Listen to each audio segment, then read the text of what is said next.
بسم اللہ الرحمن الرحیم۔ سامعین کرام، آپ سن رہے ہیں عمران سیریز کے سلسلے کا ایک اردو ناول بلیک زیرو۔ یہ اس سلسلے کی قسط نمبر 7 ہے۔ مجھے امید ہے آپ کو میری یہ کاوش پسند آ رہی ہوگی۔ آپ نے اگر ابھی تک میرا چینل مائی وائس سبسکرائب نہیں کیا تو ابھی میرے چینل کو سبسکرائب کر کے بیل نوٹیفیکیشن آن کر لیجئے تاکہ آنے والے ہر نئی کہانی کی اطلاع بروقت آپ تک پہنچ سکے۔ اگر میرا سوال آپ کو برا لگا ہے تو میں معذرت چاہتی ہوں۔ اچھا، اب آپ یہ بتائیں کہ اس واردات میں ہسپتال کا بھی کوئی آدمی شریک ہے؟ جولیا نے کہا۔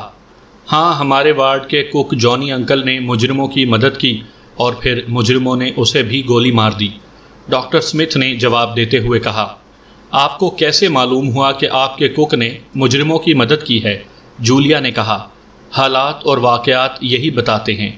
4 سیکیورٹی گارڈز اور استقبالیہ لڑکی زہر سے ہلاک ہوئے ہیں اور زہر انہیں کافی میں ملا کر دیا گیا ہے، جبکہ انکل جانی کو گولی مار کر ہلاک کیا گیا ہے، اور کچن سے اس زہر کی شیشی بھی برآمد ہوئی ہے جس زہر سے ان لوگوں کی ہلاکت ہوئی ہے۔ پولیس نے پوسٹ مارٹم رپورٹ کے مطابق جو تجزیہ کیا ہے اس کے مطابق حالات کچھ یوں بنتے ہیں کہ کک جانی انکل نے سیکیورٹی گارڈ اور استقبالیہ لڑکی کو زہریلی کافی پلائی۔ وہ پانچوں ہی استقبالیہ کیبن میں تھے۔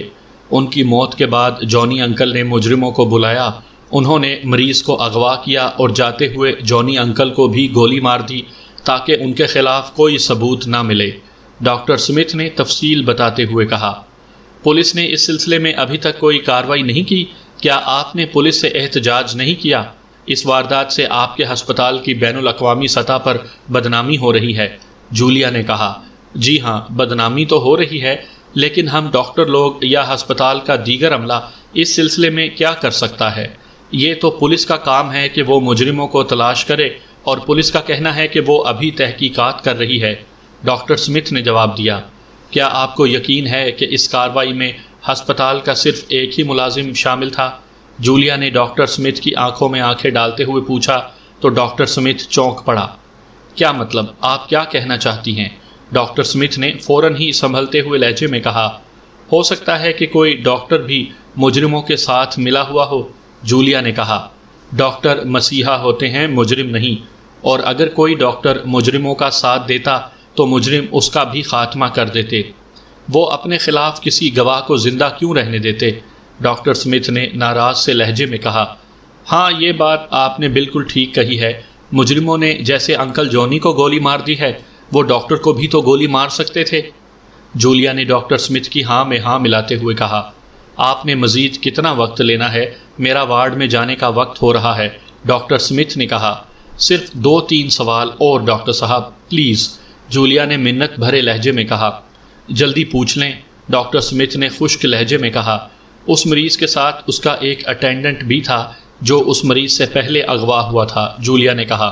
جی ہاں، پہلے ہمارا خیال تھا کہ مریض کا ساتھی بھاگ گیا ہے، لیکن پھر جس طرح مریض کو اغوا کیا گیا ہے ہمیں اپنے خیال بدلنے پڑے۔ اب ہمارا خیال ہے کہ اسے بھی اغوا کیا گیا ہے، ڈاکٹر سمتھ نے جواب دیتے ہوئے کہا۔ مریض کا ساتھی رات کو اغوا ہوا ہوگا، جولیا نے کہا۔ جی ہاں، ایسی تمام مجرمانہ کارروائیاں رات ہی کو ہوتی ہیں، ڈاکٹر سمتھ نے کہا۔ اس رات کون سے ڈاکٹر کی ڈیوٹی تھی جنہوں نے مریض کو دیکھنا تھا؟ جولیا نے پوچھا۔ اس رات ڈاکٹر سٹیفن ڈیوٹی پر تھے، ڈاکٹر سمتھ نے کہا۔ کیا ڈاکٹر سٹیفن آج بھی رات کو ڈیوٹی دیں گے؟ میں ان سے ملنا چاہتی ہوں، جولیا نے کہا۔ نہیں، آج وہ دن کی ڈیوٹی پر ہیں، آپ ان سے ابھی مل سکتی ہیں، روم نمبر 11 ان کا آفس ہے، ڈاکٹر سمتھ نے کہا اور پھر اٹھ کھڑا ہوا۔ اسے اٹھتے دیکھ کر جولیا بھی کھڑی ہو گئی اور پھر اس کے آفس سے باہر آ گئی۔ چند لمحوں بعد وہ روم نمبر 11 کے دروازے پر کھڑی تھی۔ جولیا نے کمرے کا دروازہ کھولا اور کمرے میں داخل ہو گئی۔ کمرے میں ایک ڈاکٹر کرسی پر بیٹھا ہوا کسی سے فون پر باتیں کر رہا تھا۔ کیا میں اندر آ سکتی ہوں؟ جولیا نے کہا تو ڈاکٹر نے اثبات میں سر ہلایا تو جولیا میز کے قریب پہنچ کر خالی کرسی پر بیٹھ گئی۔ چند لمحوں بعد ڈاکٹر نے ریسیور رکھ دیا تو جولیا نے اسے بھی اپنا کارڈ دکھایا اور اپنی آمد کا مقصد بتانے لگی۔ جس رات مریض طاہر کا اٹینڈنٹ غائب ہوا، اس رات اس مریض پر آپ کی ڈیوٹی تھی، جولیا نے ڈاکٹر سٹیفن سے پوچھا تو اس نے جواب دینے کے بجائے صرف اثبات میں سر ہلا دیا۔ آپ اور دوسرے سٹاف کی موجودگی میں مریض کا ساتھی کیسے غائب ہو گیا؟ جولیا نے پوچھا۔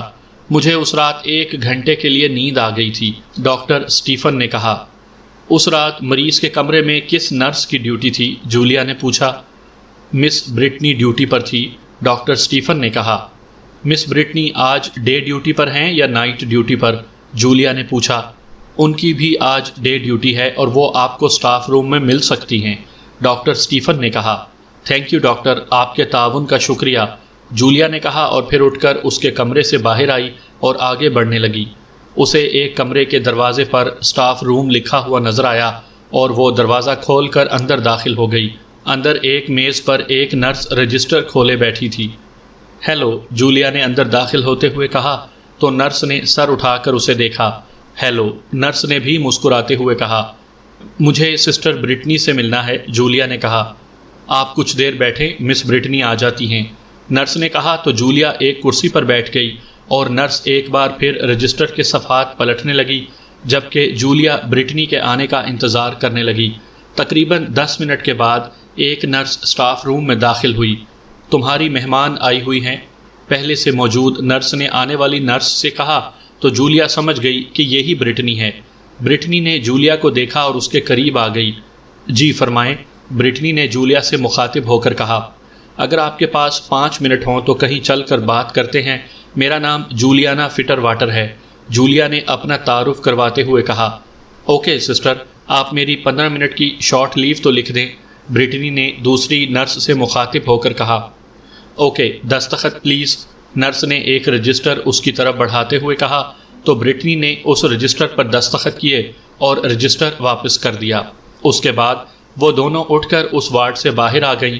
وارڈ کے قریب ہی ایک وسیع گراسی پلاٹ تھا۔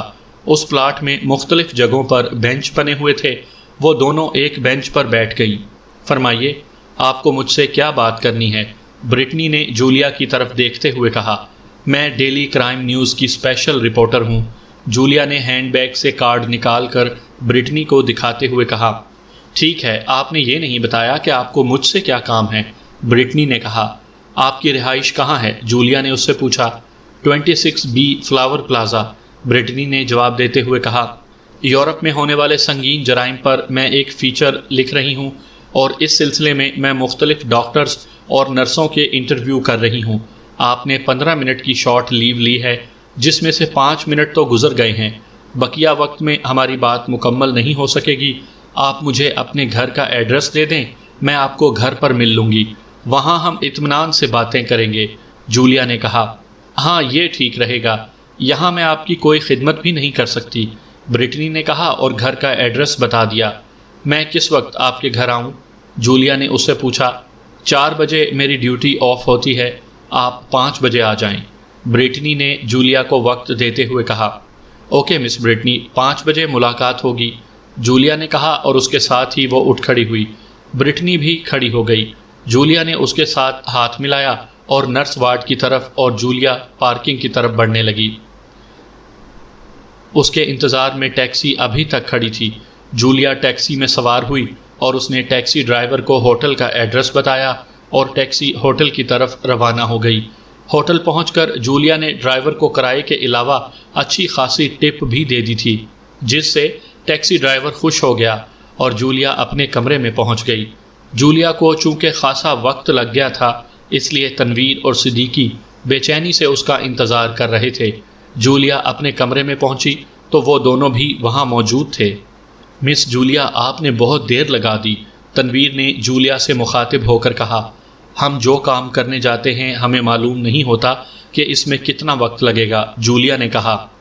کچھ معلوم ہوا آپ کو؟ اس مرتبہ صدیقی نے جولیا سے مخاطب ہو کر پوچھا۔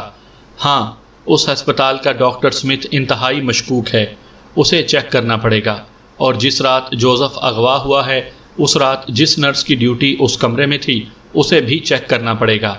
مجھے یقین ہے کہ نرس کو ساتھ ملائے بغیر جوزف کو اغوا نہیں کیا جا سکتا۔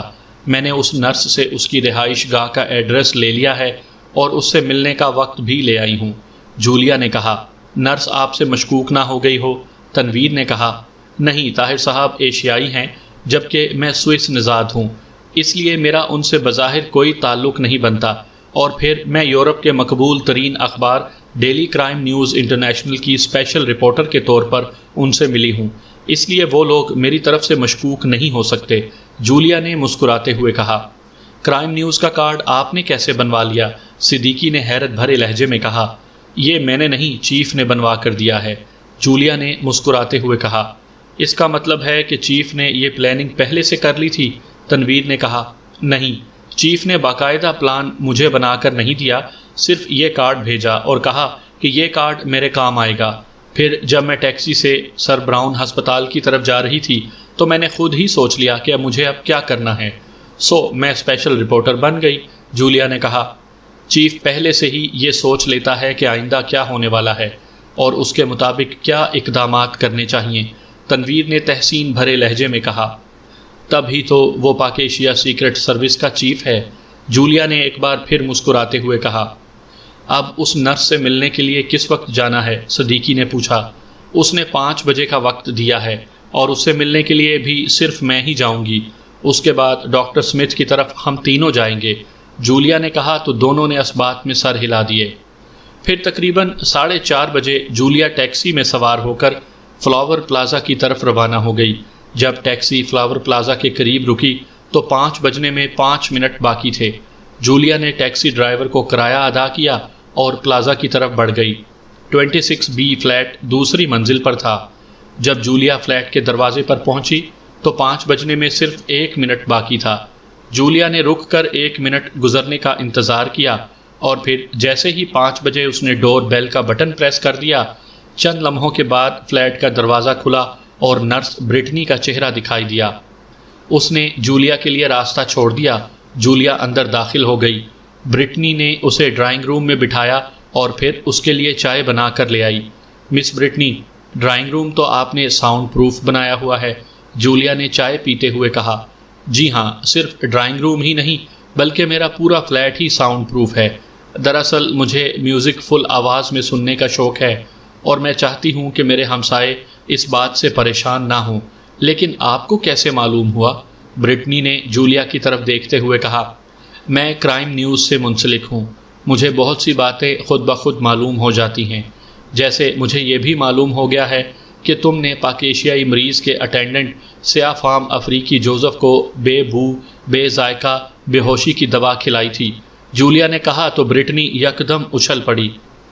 جولیا جانتی تھی کہ جوزف کی سونگھنے کی حس انتہائی تیز ہے، وہ کھانے میں ملے ہوئے زہر یا بے ہوشی کی دوا کی بو کو سونگھ لیتا ہے۔ اب اگر وہ بے ہوش ہو کر اغوا ہوا تھا تو اس کا مطلب تھا کہ اسے بے بو اور بے ذائقہ دوا دی گئی ہے، تبھی وہ اغوا ہوا ہے، ورنہ اس کا اغوا آسان کام نہیں تھا، اور اسی بات کو سامنے رکھ کر اس نے اندھیرے میں تیر چلایا تھا۔ اور برٹنی کا اچھلنا اور حیرت زدہ ہونا اس بات کا ثبوت تھا کہ اس کا اندھیرے میں چلایا ہوا تیر ٹھیک نشانے پر لگا ہے۔ تم کون ہو؟ برٹنی نے حیرت کی شدت سے ہکلاتے ہوئے کہا۔ میں نے کہا نا کہ میں کرائم نیوز کی رپورٹر ہوں، ہماری تربیت جدید سائنسی طریقوں پر کی جاتی ہے، جس کی وجہ سے ہم جرائم کی بہت سی باتوں سے آگاہ ہو جاتے ہیں، جولیا نے کہا، اور پھر اسے تیزی سے جھکنا پڑا کیونکہ برٹنی نے اس کی کنپٹی پر مکہ مارنے کی کوشش کی تھی۔ اس کے ساتھ ہی برٹنی 1 سیکنڈ کے 1000ویں حصے میں کھڑی ہوئی اور پوری قوت سے گھوم کر اس نے جولیا کو لات ماری۔ جولیا نے اس سے بچنے کی کوشش کی تھی، لیکن برٹنی کی گھومتی ہوئی لات اس کے کندھے پر لگی اور وہ صوفے سے نیچے جا گری۔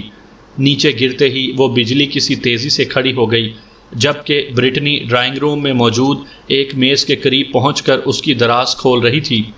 جولیا نے وہیں سے برٹنی پر چھلانگ لگائی اور اڑتی ہوئی اس سے جا ٹکرائی۔ برٹنی میز کی دراز میں سے ریوالور نکال چکی تھی۔ جولیا کے ٹکرانے سے وہ فرش پر بچھے ہوئے قالین پر گر گئی اور ریوالور بھی اس کے ہاتھ سے نکل کر دور جا گرا۔ اس کے گرنے کے ساتھ ساتھ جولیا بھی گر گئی تھی۔ پھر دونوں ہی بیک وقت اٹھیں۔ بلا شبہ برٹنی بھی لڑائی بھیڑائی میں ماہر تھی۔ اٹھتے ہی دونوں ایک دوسرے کو گھورنے لگیں اور پھر حملہ کرنے میں پہل برٹنی نے کی۔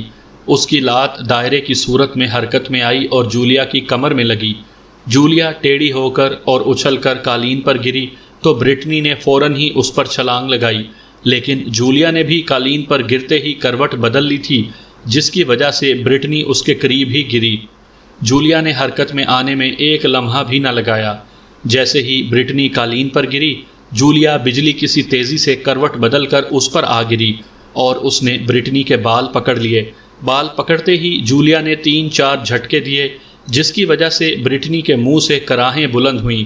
اس نے جولیا کے نیچے سے نکلنے کی کوشش کی، لیکن جولیا نے اپنی کوہنی زور سے اس کی گردن کے نیچے اس کی پشت پر ماری اور اس کے منہ سے اوغ کی آواز نکلی۔ جولیا ایک جھٹکے سے اٹھ کھڑی ہوئی، لیکن اس دوران اس نے برٹنی کے بال نہیں چھوڑے تھے۔ جولیا کے ایک جھٹکے سے اٹھنے کی وجہ سے اس کی گردن کو بھی شدید جھٹکا لگا تھا اور اس کی گردن میں درد کی لہریں اٹھنے لگیں۔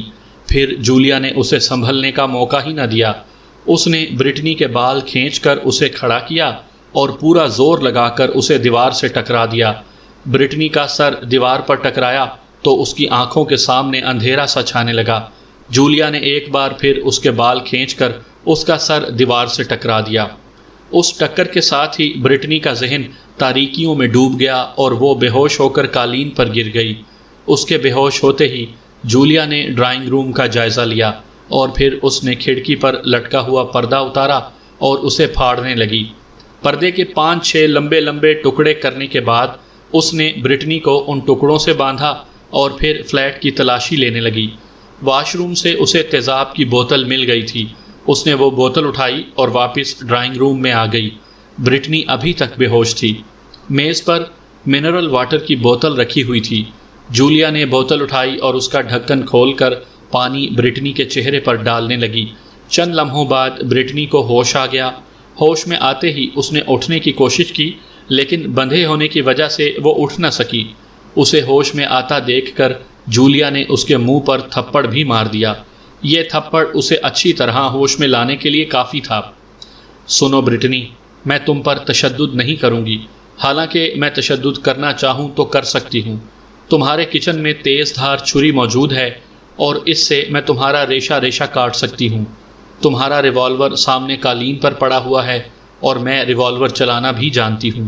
میں چاہوں تو ریوالور کی تمام گولیاں تمہارے جسم میں اتار سکتی ہوں، لیکن میں تمہارے ساتھ یہ سب کچھ نہیں کرنا چاہتی، بلکہ میں تمہارے ساتھ ایک ایسا حربہ کروں گی کہ لوگ تمہیں دیکھ کر تمہارے منہ پر تھوکنا بھی پسند نہیں کریں گے۔ جولیا نے انتہائی سرد لہجے میں کہا، تم ایسا کیا حربہ استعمال کرو گی؟ برٹنی نے طنزیہ لہجے میں کہا، تمہارا چہرہ بہت ہی خوبصورت ہے۔ جو بھی تمہارا چہرہ دیکھتا ہوگا تمہارا دیوانہ ہو جاتا ہوگا، اور پھر تم خوب ناز نخرے کرتی ہوگی، مگر اس بوتل کو دیکھ رہی ہو؟ مجھے یہ بوتل تمہارے واش روم سے ملی ہے اور تم اس سے واش روم کی صفائی کرتی ہو، جولیا نے کہا، مگر برٹنی نے جولیا کی بات کا کوئی جواب نہ دیا۔ اس میں تیزاب ہوتا ہے اور یہ تیزاب بھی کافی تیز ہوتا ہے۔ چلو پہلے یہ چیک کر لیں کہ یہ کتنا تیز ہے، جولیا نے کہا، اور پھر اس نے تھوڑا سا تیزاب قالین پر ڈالا۔ چند لمحوں بعد قالین کا وہ حصہ سیاہ ہو گیا جہاں تیزاب ڈالا گیا تھا۔ تم نے دیکھا، اس تیزاب نے قالین کو بھی جلا دیا ہے۔ اگر یہ تمہارے چہرے پر ڈال دیا جائے تو تمہارا چہرہ جل کر اس قدر بھیانک ہو جائے گا کہ اچھے خاصے نڈر لوگ بھی تمہارا چہرہ دیکھ کر ڈر جائیں گے۔ جولیا نے کہا تو برٹنی کے چہرے پر خوف کے تاثرات ابھر آئے۔ تم میرے چہرے پر تیزاب ڈالو گی؟ برٹنی نے خوفزدہ لہجے میں کہا۔ پہلے میں اس تیزاب کے چند قطرے تمہارے پاؤں کے ایک انگوٹھے پر ڈال کر دیکھتی ہوں کہ یہ تیزاب تمہارے جسم پر اثر کرتا بھی ہے یا نہیں، جولیا نے سرد لہجے میں کہا، اور پھر اس نے بوتل کا ڈھکن کھول کر چند قطرے تیزاب کے برٹنی کے پاؤں کے انگوٹھے پر گرا دیے۔ جیسے ہی تیزاب اس کے پاؤں پر پڑا، برٹنی کی چیخیں بلند ہونے لگیں۔ جولیا نے ایک بار پھر اس کے چہرے پر تھپڑ مار دیا۔ تھپڑ کھا کر وہ یکدم خاموش ہو گئی۔ بولو، ڈالوں تمہارے چہرے پر تیزاب یا میرے سوالوں کے جواب دو گی؟ جولیا نے بدستور سرد لہجے میں کہا۔ ہاں، میں تمہارے سوالوں کے جواب دوں گی، میں بدصورت نہیں ہونا چاہتی، برٹنی نے خوف زدہ لہجے میں کہا۔ اس کی آنکھیں خوف کی وجہ سے کافی پھیل گئی تھیں۔ حبشی جوزف کو تم نے بے ہوشی کی دوا دی تھی؟ جولیا نے پوچھا۔ ہاں، میں نے اس کے کھانے میں بے ہوشی کی دوا ملائی تھی، برٹنی نے کہا۔ کس کے کہنے پر تم نے ایسا کیا تھا؟ جولیا نے پوچھا۔ ڈاکٹر سمتھ کے کہنے پر، برٹنی نے جولیا کی توقع کے عین مطابق جواب دیتے ہوئے کہا۔ تمہارا تعلق کس مجرم تنظیم سے ہے یا کسی سیکرٹ ایجنسی سے ہے؟ جولیا نے پوچھا۔ میں تو نرس ہوں، میرا تعلق کسی مجرم تنظیم سے نہیں، برٹنی نے جواب دیتے ہوئے کہا۔ نرسیں گھروں میں اسلحہ نہیں رکھتی اور نہ ہی وہ لڑائی بھڑائی میں اتنی ماہر ہوتی ہیں۔ ٹھیک ہے، اگر تم بدصورت ہونا چاہتی ہو تو مجھے کیا اعتراض ہے، جولیا نے کہا، اور پھر وہ تیزاب کی بوتل کا ڈھکن کھولنے لگی۔ جولیا کو ڈھکن کھولتے دیکھ کر برٹنی دہشت زدہ ہو گئی۔ یقین جانو، فی الحال میرا تعلق کسی تنظیم سے نہیں ہے، البتہ ڈاکٹر سمتھ کا تعلق زیرو لینڈ سے ہے۔ اس نے مجھ سے وعدہ کیا ہوا ہے کہ وہ مجھے زیرو لینڈ کا شہری بنا دے گا۔ میں نے زیرو لینڈ کی اس قدر تعریف سنی ہوئی ہے کہ میری شدید خواہش ہے کہ میں زیرو لینڈ کی شہری بن جاؤں۔ برٹنی نے دہشت زدہ لہجے میں بات کرتے ہوئے کہا۔ میں تمہاری اس بات پر یقین کر لیتی ہوں۔ اچھا یہ بتاؤ کہ اس حبشی کو اغوا کر کے کہاں لے جایا گیا ہے؟ جولیا نے پوچھا۔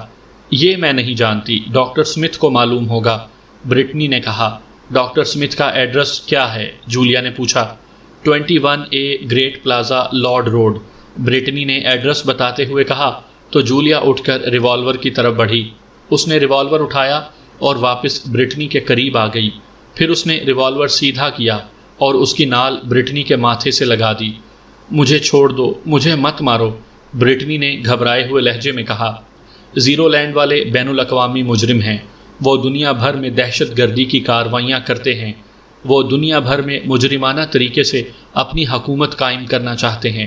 ایسے لوگوں کو معاف نہیں کیا جا سکتا کیونکہ یہ لوگ انسانیت کے دشمن ہیں، جولیا نے غراتے ہوئے کہا۔ میں تو ابھی باقاعدہ زیرو لینڈ میں شامل بھی نہیں ہوئی، اور اب میں توبہ کرتی ہوں کہ آئندہ زیرو لینڈ میں شامل ہونے کا سوچوں گی بھی نہیں، کیونکہ میں جان گئی ہوں کہ یہ بھیانک موت کا راستہ ہے۔ مجھ سے حلف لے لو، میں اس راستے پر چلنے کا اب سوچوں گی بھی نہیں، میں ڈاکٹر سمتھ کو صاف انکار کر دوں گی، برٹنی نے کہا تو جولیا نے ایک لمحے کے لیے سوچا اور پھر ریوالور دور پھینک دیا۔ اوکے، میں تمہارے حلف پر تمہیں زندہ چھوڑ کر جا رہی ہوں، جولیا نے کہا، اور پھر وہ دروازے کی طرف بڑھ گئی۔ رکو جولیانا، کہاں جا رہی ہو؟ مجھے کھولتی تو جاؤ، برٹنی نے جولیا کو دروازے کی طرف بڑھتے ہوئے دیکھا تو گھبرا کر کہا۔ اب کیا بات ہے، تمہیں زندہ تو چھوڑے جا رہی ہوں، جولیا نے جھلائے ہوئے لہجے میں کہا۔ اگر تم مجھے اسی طرح باندھ کر چلی گئیں تو میں نہ جانے کب تک اسی طرح بندھی رہوں گی۔ یہ تو فلیٹ بھی ساؤنڈ پروف ہے، میرے چیخنے کی آواز بھی باہر نہیں جائے گی، اور نتیجہ یہ نکلے گا کہ میں بھوکی پیاسی مر جاؤں گی۔ اس لیے مجھے زندہ چھوڑنے کا احسان کر رہی ہو تو پورا احسان کرو، مجھے کھول بھی دو، برٹنی نے کہا۔ جولیا زیر لب مسکرائی اور اس نے برٹنی کو کھول دیا، اور پھر وہ دروازے کی طرف بڑھ گئی۔ ابھی اس نے دروازے کے ہینڈل پر ہاتھ رکھا ہی تھا کہ برٹنی کی آواز سن کر وہ رک گئی۔ جولیانا، شکریہ تو وصول کرتی جاؤ، برٹنی نے کہا تو جولیا نے پیچھے مڑ کر دیکھا تو اس کے ہاتھ میں ریوالور تھا، جس کا رخ جولیا کی طرف تھا، اور اس کے چہرے پر عیارانہ مسکراہٹ تھی۔ زیرو لینڈ میں شامل ہونا میرا خواب ہے، اور میرا یہ خواب ضرور پورا ہوگا، برٹنی نے طنزیہ انداز میں مسکراتے ہوئے کہا تو جولیا کو اس پر شدید غصہ آیا۔ یہ حرکت کر کے تم نے اپنی یقینی موت کو آواز دی ہے، جولیا نے غصیلے لہجے میں کہا۔ میں تمہیں زیادہ باتیں کرنے کی مہلت نہیں دوں گی، برٹنی نے کہا، اور پھر اس نے ٹریگر پر انگلی کا دباؤ ڈالا اور فلیٹ میں ایک دھماکہ ہوا۔ اس کی انگلی کی حرکت کے ساتھ ہی جولیا بھی حرکت میں آ گئی تھی۔ وہ فوراً ہی زمین پر گر گئی اور برٹنی کی چلائی ہوئی گولی اس کے اوپر سے گزر گئی۔ جولیا کو نیچے گرتے دیکھ کر برٹنی سمجھی کہ جولیا ہٹ ہو گئی ہے۔ اگلے ہی لمحے جولیا کا ہاتھ حرکت میں آیا اور دروازے کے قریب رکھا ہوا فٹ میٹ اڑتا ہوا اس کے ہاتھ سے ٹکرایا اور ریوالور اس کے ہاتھ سے چھوٹ کر نیچے گر گیا۔ برٹنی گھبرا کر ریوالور اٹھانے کے لیے نیچے جھکی، لیکن اسی لمحے جولیا کسی توپ سے نکلے ہوئے گولے کی مانند اڑتی ہوئی برٹنی سے جا ٹکرائی۔ وہ دونوں فرش پر گریں اور دونوں ہی پلک جھپکنے سے پہلے ہی اچھل کر کھڑی ہو گئیں۔ اس مرتبہ جولیا نے وار کرنے میں پہل کی، اس کا ہاتھ گھوما تو برٹنی نے اس کے ہاتھ سے بچنے کی کوشش کی، لیکن اسی لمحے جولیا کی لات حرکت میں آئی اور برٹنی کے منہ پر زوردار کک لگی اور وہ اچھل کر گر پڑی۔ اسی لمحے جولیا کی لات دوبارہ حرکت میں آئی اور نیم دائرے کی صورت میں گھومتی ہوئی برٹنی کی کمر پر پڑی اور اس کے منہ سے کراہ نکل گئی۔ پھر اس سے پہلے کہ جولیا مزید حملہ کرتی وہ سنبھل گئی تھی۔ اس بار جولیا نے اس کے منہ پر مکہ مارنے کی کوشش کی تھی، مگر برٹنی نے سر کو پیچھے ہٹایا اور پھر اچھل کر جولیا کے پیٹ میں لات ماری۔ یہ لات بہت زوردار تھی، جولیا چند فٹ دور جا گری۔ برٹنی نے ایک بار پھر جولیا پر چھلانگ لگائی۔ پہلے کی طرح جولیا نے اب بھی ایک کروٹ لی اور برٹنی اب بھی اس کے قریب گری۔ جیسے ہی وہ جولیا کے قریب آئی، جولیا نے اس کی پسلیوں میں ایک زوردار مکہ مار دیا۔ برٹنی کے منہ سے سسکی نکلی اور اس کے ساتھ ہی اس نے جولیا کے بال پکڑ لیے، لیکن اس سے پہلے کہ وہ جولیا کے بال کھینچتی، جولیا نے اس کی گردن پر کراٹے کا ایک بھرپور وار کیا۔ برٹنی کی آنکھوں میں ایک مرتبہ پھر ستارے سے جھل ملانے لگے اور جولیا کے بالوں پر اس کی گرفت کمزور پڑ گئی۔ جولیا نے اس کی کنپٹی پر مکہ مارا تو اس کی آنکھوں کے سامنے اندھیرا چھا گیا اور وہ سر جھٹکنے لگی۔ اس نے جولیا کے بال بھی چھوڑ دیے تھے۔ جولیا نے فوراً ہی ریوالور کی طرف چھلانگ لگائی اور اگلے ہی لمحے وہ ریوالور اٹھا چکی تھی۔ اس دوران برٹنی نے بھی خود پر قابو پا لیا تھا۔ اس نے جولیا کے ہاتھ میں ریوالور دیکھا تو اس کے چہرے پر ایک بار پھر خوف چھا گیا، لیکن اب جولیا اسے کسی بھی صورت میں معاف کرنے کے لیے تیار نہیں تھی۔ جولیا نے ریوالور کا رخ برٹنی کی طرف کر کے فائر کر دیا۔ برٹنی نے اس فائر سے بچنے کی بہت کوشش کی، لیکن وہ بچ نہ سکی۔ گولی اس کے بازو میں لگ گئی اور اس کے ساتھ ہی اس کی چیخ بلند ہوئی۔ اس نے دوسرے ہاتھ سے زخمی بازو پکڑ لیا۔ جولیا نے اس پر دوسرا فائر کیا۔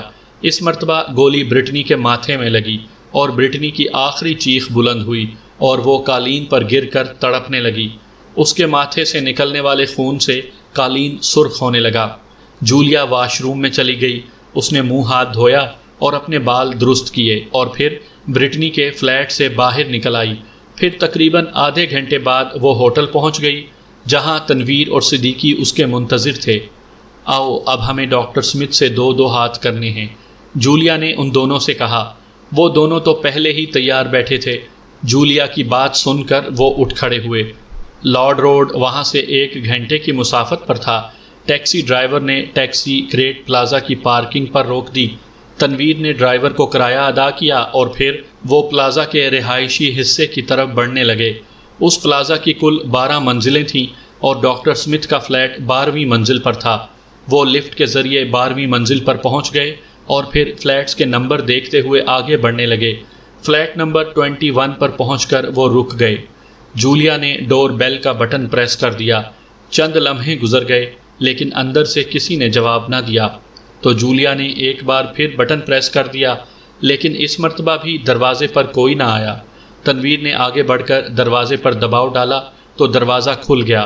تنویر نے اندر جھانکا اور پھر وہ تینوں فلیٹ میں داخل ہو گئے۔ اندر پہنچ کر وہ ڈرائنگ روم کے انداز میں سجے ہوئے ایک کمرے میں داخل ہو گئے۔ جیسے ہی وہ کمرے میں داخل ہوئے تو وہ تینوں ہی اچھل پڑے۔ وٹوری پاک ایشیا پہنچ چکا تھا اور وہ ایک چکر نور رنگ روڈ کا بھی لگا چکا تھا۔ اس روڈ سے ملحقہ سائیڈ روڈ پر واقعی ایک قلعہ نما عمارت موجود تھی اور اس عمارت جیسی اس علاقے میں اور کوئی بھی عمارت نہیں تھی۔ اس عمارت کا ایک بڑا سا مین گیٹ تھا جو کہ بند تھا۔ اس گیٹ پر اسے کوئی بھی واچ مین نظر نہیں آ رہا تھا اور نہ ہی گیٹ پر کوئی نیم پلیٹ لگی ہوئی تھی، یہاں تک کہ اس عمارت کے گیٹ پر کوئی نمبر وغیرہ بھی نہیں لکھا ہوا تھا۔ وٹوری نے کچھ دیر تک اس عمارت کا بغور جائزہ لیا اور پھر واپس ہوٹل شالیمار میں آ گیا۔ وہ اسی ہوٹل میں ٹھہرا ہوا تھا۔ کمرے میں پہنچ کر وہ عمارت کے بارے میں سوچنے لگا۔ اس عمارت کی جس قدر بلند دیواریں تھیں اس میں کود کر جانا ممکن نہیں تھا، اور وہ عمارت سیکرٹ سروس کا ہیڈ کوارٹر تھی۔ اس کے مطابق اس کی حفاظت کا بندوبست سائنسی بنیادوں پر کیا گیا تھا۔ پاک ایشیا سیکرٹ سروس کا ڈمی X2 گریٹ لینڈ میں راڈاک کی قید میں ہے۔ اب عمران لازماً اس ہیڈ کوارٹر میں رہتا ہوگا کیونکہ اصل X2 وہی ہے۔ اگر اس ہیڈ کوارٹر کو تباہ کر دیا جائے تو لازماً عمران بھی مارا جائے گا۔ ہیڈ کوارٹر تباہ ہو جائے اور عمران مارا جائے تو پھر باقی ممبران کا خاتمہ اتنا مشکل نہیں ہوگا، وٹوری نے بڑبڑاتے ہوئے کہا۔ وہ کچھ دیر تک سوچتا رہا اور پھر اس نے ایک کونے میں رکھا ہوا ٹیلی فون سیٹ اٹھایا اور واپس بیڈ پر آ کر بیٹھ گیا اور پھر نمبر پریس کرنے لگا۔ Hello, red rose club. رابطہ قائم ہونے پر دوسری طرف سے ایک نسوانی آواز سنائی دی۔ وٹوری بول رہا ہوں۔ ریڈ روز کلب کے مالک ریڈ مین سے بات کرواؤ، وٹوری نے کہا۔ 1 منٹ ہولڈ کریں، دوسری طرف سے کہا گیا، اور پھر لائن پر خاموشی چھا گئی۔ ہیلو، ریڈ مین سپیکنگ۔ چند لمحوں کے بعد ایک بھاری سی آواز سنائی دی۔ ریڈ مین، میں وٹوری بول رہا ہوں، وٹوری نے کہا۔ او وٹوری صاحب، آپ کیسے ہیں؟ آپ گریٹ لینڈ کا موسم کیسا ہے؟ ریڈ مین نے بے تکلفانہ لہجے میں بات کرتے ہوئے کہا۔ گریٹ لینڈ کے آج کے موسم کا تو مجھے کچھ معلوم نہیں، کیونکہ میں پاک ایشیا میں ہوں، وٹوری نے کہا۔